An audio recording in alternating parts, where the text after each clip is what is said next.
How's it, football family and soccer brothers and sisters? Welcome to week 3, episode 2 of the Panenka Pundit. And today we have a new old face who's joining us again. We're going to talk about the transfer market, winners and losers of this episode. Man, what a transfer market this has been. Oral? Hey everyone, my friend, how are you doing? Thanks for having me on your show once again. And what's up to all the fans? Go. So, good. This has to be the most rock star Hollywood, whatever you name a transfer window we've ever seen, or at least I've ever seen. Oh my! This has been crazy, dude. From PSG to Barcelona, crazy to the Premier League, it's crazy. So let's quickly talk. Yeah. I really think we need to talk about PSG, and we need to talk about Barcelona. So in general, I think the Hollywood transfer winner, I would say, would be PSG. So if I say Hollywood, I just mean the type of players they got for free. I mean they spent money on Hakimi. Sergio Ramos is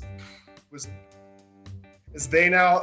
Lionel Messi is there. It's crazy. Yeah. They barely spent any money on any players, and they just have this super Galactico team. So that's why I call it a Hollywood thing, because it's marketing and it's this huge package that comes with all of these players, like we discussed with Ronaldo on the last episode. It just comes with this huge marketing plan and this huge aura of Galacticoism, if you want to call it that. So I think it's safe to say that I think PSG have been, in general, the Hollywood winners of the transfer market. Do you agree? Definitely. I 100% agree, and I agree that I think they're probably the new top kids on the block. They've got absolutely a lot of money. They have strengthened their team with already, which was a great team, having Neymar, Mbappe, and the likes of everyone else. So I really think they're probably the new Manchester United and Real Madrid, Barcelona of Europe. You know. Yeah, and they've got the financial might for that as well. Yeah, I think because of the financial might, I think they are the next Madrid. I really do think that. But we know with all those Galacticos, there's always something can always go very wrong, and I think Real Madrid's big proof of that also. But quickly on, you mentioned Kylian Mbappe there. Are you surprised that he did not go? Well, it wasn't his call. It was PSG's call, and the directors didn't want him to leave. Are you surprised that he didn't end up there, or do you think PSG made a mistake not selling him? Because his contract expires end of the season. Yeah. Then they're gonna lose it for free if he does not accept to extend his contract. So what do you think? What do you think would happen there? Okay, I think PSG showed their might as a football club. First of all. Second of all, I feel PSG literally threw away 200 M's. Just like that. They were willing to take 200 million and just let it be. Because I mean that's what that was the last offer that Real Madrid put on the table. You know what I mean? Yeah, so apparently PSG didn't even respond to that. They didn't even respond. Like it shows you like we don't care about you. We don't care about your offers. 200 million or not, we will do like we want, when we want, and how we want to do. And I mean that's been their transfer market. You know, if they went in for a player, as soon as you see PSG's after whoever it might be, you know that they're getting them. And so I really think that has been PSG now. The president of the club, you could see on his Twitter feed, he's busy mocking them. He's busy making statements like very, very confident. So I think PSG has really just shown that they are a top club. Unfortunately, they play in a 6th ranked league at the moment. Farmers League, as we know it. Farmers League as we know it. But I mean, if that club was in any other league, they would probably have been and would have probably gotten the accolades that they should. Yeah, they should. You see, a big thing about PSG is they can offer big wages, and I think that's one way of winning someone like Ronaldo, who rather chose PSG because the salaries can be bigger there. The weekly or monthly wages are bigger.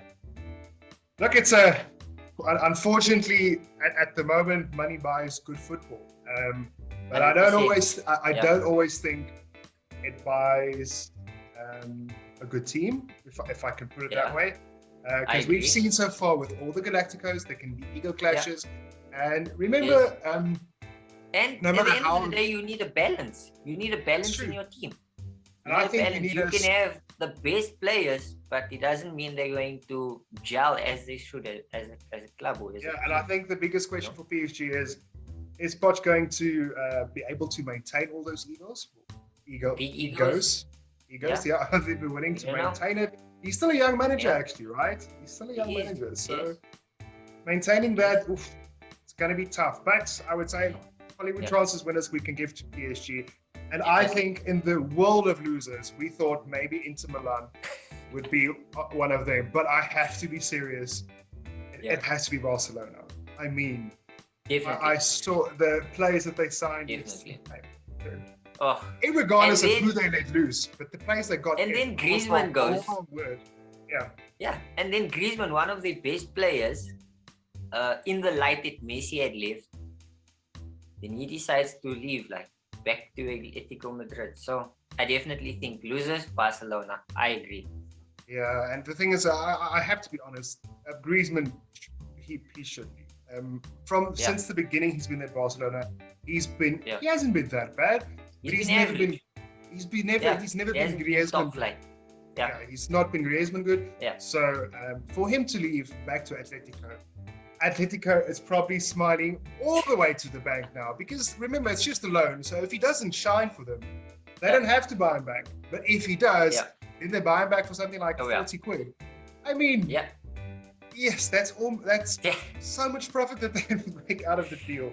So I would definitely say poor Barcelona. But listen here, the fact that they didn't even know they were paying, as someone who works in Brazil, who scouts players in Brazil, the fact that they don't even know they paid someone 8 mil a year, right? Salary a year for that. Was it a month or a year? I can't remember. But the fact that they don't even know about it, or they do know about it very much like our government here, in a way. Oh my, yeah. So you don't even know those people are there. So I don't know, it was so mismanaged and misrun in Barcelona in the first place. So I think it's safe to say we can both agree that I think the losers, in general, in the football world of Europe, has been Barcelona, and the winners has been PSG. You agree? PSG, 100%. All right, cool. I'm good with that. And then there's a few honorable mentions we can mention for the losers. I would say Inter Milan, but at least they made proper money. They made money from Lukaku. They made money from right wing who went to PSG. What's his name? Hakimi. There we go. Hakimi. So they made money from him at least, and so they unfortunately lost a lot of players because of the situation, but they didn't go. They made money. They didn't go into debt and do something crazy drastic like the Barcelona had to do. Then I would say in the world of Europe, as a second team, I'm quite skeptical why Madrid never made any big bids or not skeptical, but it's a little bit shocking, this whole Galactica thing, and they only went for Mbappe. That was their only target. I think that was their priority, I think that was their priority, and I think they've been working on trying to get their deal sorted, and PSG just didn't budge. So PSG didn't budge. I think that can also be quite a fail, It does feel like 200 million, having 200 million, prioritizing one player and getting getting that sounds like a loss. That is almost as close as to Man City. If they didn't get Grealish, if they didn't get Grealish, that would have been a loss, because they were all out for Harry Kane. They never got in. They never went in for Messi. They lost Ronaldo. So you are still enjoying that. But so I'm still thinking, well, now that you mentioned Grealish, let's quickly come on to the Premier League. And because the transfer budget that the Premier League spent is so much more than any other league, I think it's fair that we spend more time on this topic here. So let's first start with this. Right. Who do you think won the transfer league? Not transfer league, A sorry. transfer week, a transfer season, a week, or a transfer season. What do we call it? A transfer session. Let's just say window. Let's just call it. Let's just say the summer window. The summer window. It is. I think. It has to be ins and outs. That's what we gauge it on. Not only outs, not only ins and outs. And if we go on that criteria, I think Chelsea hands down took it. As bad as it is for me as a Man United supporter, I think Chelsea took it. 181 million, I think you guys made with all your outs. Yeah, that's including you guys transfers from last season. I think Fikayo Tomori and guys like that. So last season. I think that you guys had an awesome. You guys went in for Jules Koundé, didn't get him. Unfortunately, not yet. But then you guys went for Saul, which we wanted. And I think that was a complete. Like there was a thing I saw yesterday with your like the A and B team, and I'm like, my goodness, your reserves are as good as any other team in the Prem. Like, and they could challenge, you know. That's so true. And you remember, quite amazing. So just if you want to have an idea how bloated the squad actually was, we only bought in Lukaku and Saul, right? And we saw like 8, 9, or 10 players. So can you imagine if we didn't sell anybody, how bloated that squad would have been?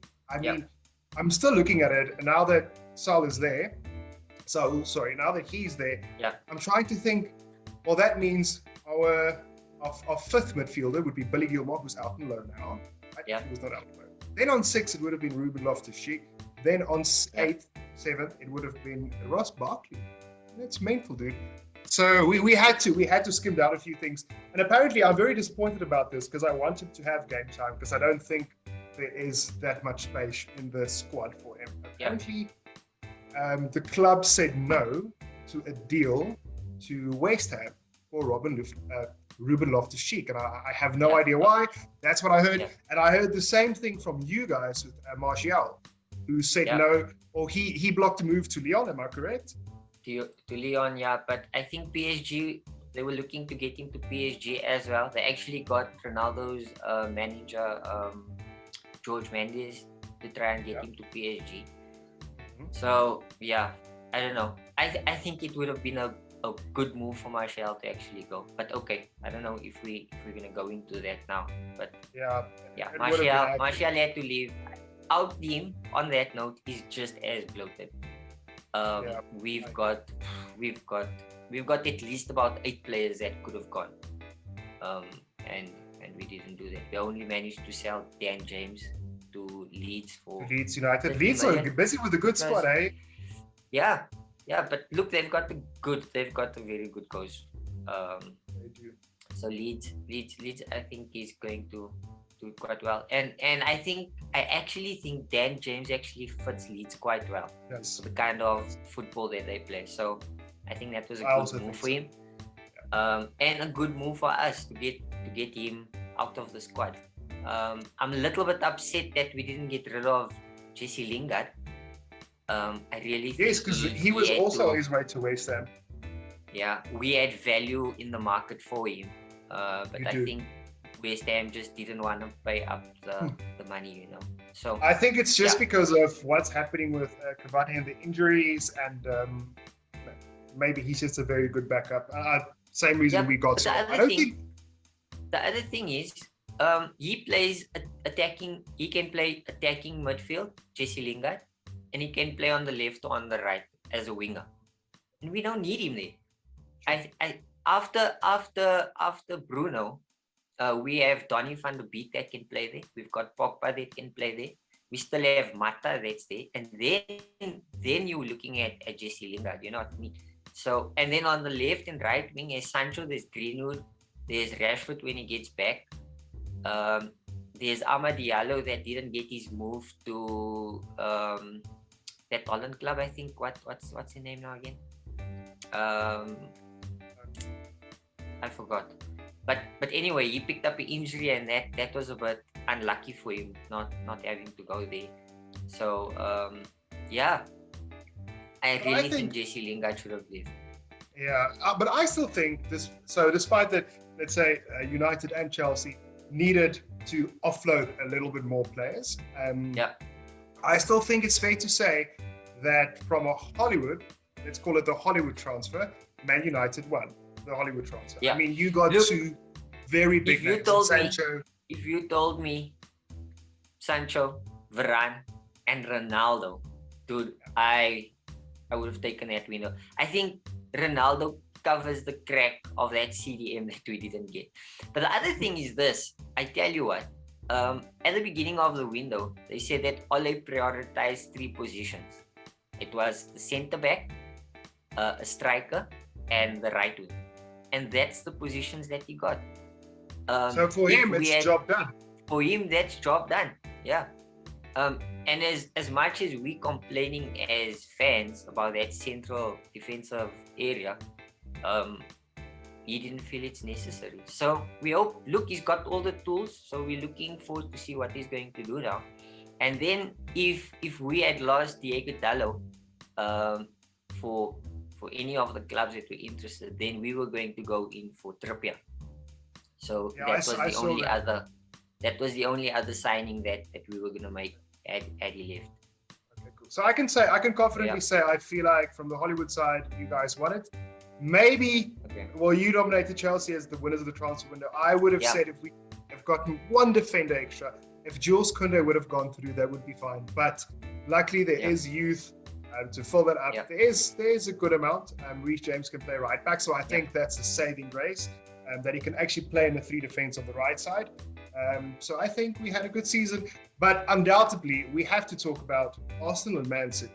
So I see Man City as a loser of the transfer window. And here's why. I just don't think it was. I think Grealish is a fantastic player. He's very creative. He wins the free kicks. He also comes with this. He's almost on this. He's not a Galactico, but I mean, he's got a very. He comes with the status. He comes with the status. That's correct. So, but it feels to me that was £100 wasted. That's wasted. Yeah, because they don't really need him. I mean, dude, does he make the squad? The list goes on. Yeah. So I don't think they won, and I don't know how they did not convince Tottenham not for Harry Kane or Harry Kane not to leave or whatever. But apparently it's between Daniel Levy and a few other agents. Yeah. Daniel Levy is not a nice guy to work with. Nobody likes working with him. Never. So then you can also say Tottenham won this window. You can say they won this window because they managed to keep onto him.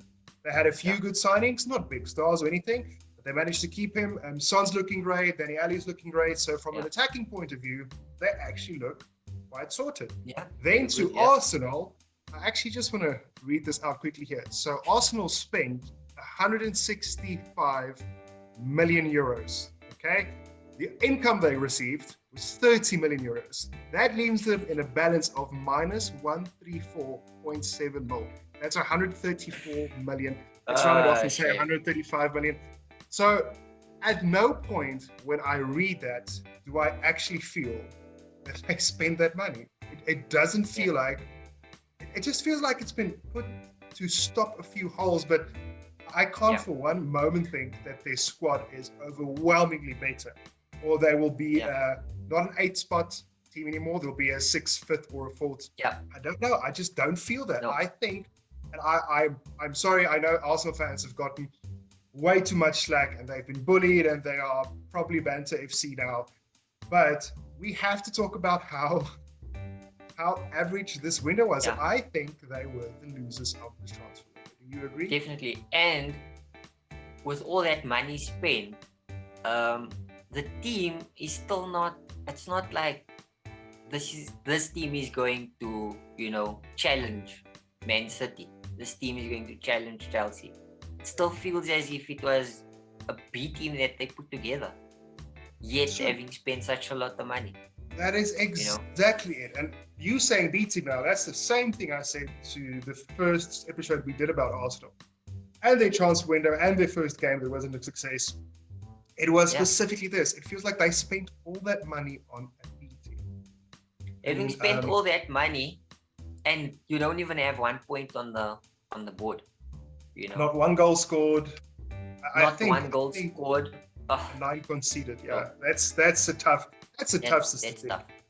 That's tough. I listen here, for the sake of the competition and that we enjoy it being neck on neck. Let's hope they get back in. But I don't think it's gonna happen this season. Not unless something amazing happens, like Odegaard pulls for some reason the same numbers as Bruno Fernandes does last season. That's the only thing that I can see happening, is that there has to be 1 or 2 players that absolutely spark that whole team. And that has to be from a Saka, it has to be from an Odegaard. That's it. I'm laughing now because I'm thinking maybe their best signing would have been getting Wenger back. That's true. But it's very tough, you know. They are sticking to the process. I'm watching that Arsenal fan TV. Man, people are upset. But listen here, guys, that's it. So from our perspective, we think in the English Premier League, we would say the winners and losers were Chelsea. The winners were Chelsea and Man United. And from a losing front, we actually think it was City and it was Arsenal. Right. Arsenal. If you agree or disagree, please drop your opinion down below. And on a global scale, Hollywood winners, hands down, has to go to PSG. And sadly, the worst business module in the world on football has to go to Barcelona at the moment. So drop your opinions below. Thank you guys for checking in. Oral, thank you for tuning in. And guys, always remember to chip the keeper.